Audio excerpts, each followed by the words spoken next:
ان بارشوں کی وجہ سے دریا جہلم اور جہلم کے ندی نالوں میں پانی کے ریلے بہنے لگے۔ پانی کی رفتار اتنی تیز ہے کہ راستے میں آنے والی ہر چیز کو بہا لے جاتے ہیں۔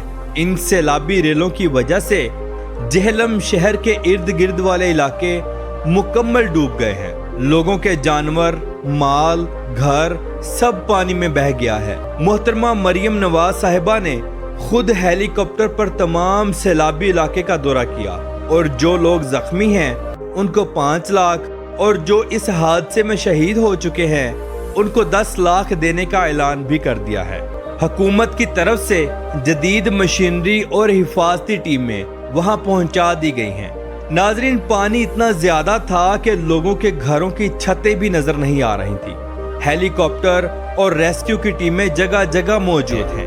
دیامر میں بہہ جانے والے 15 افراد اب تک لاپتہ ہیں۔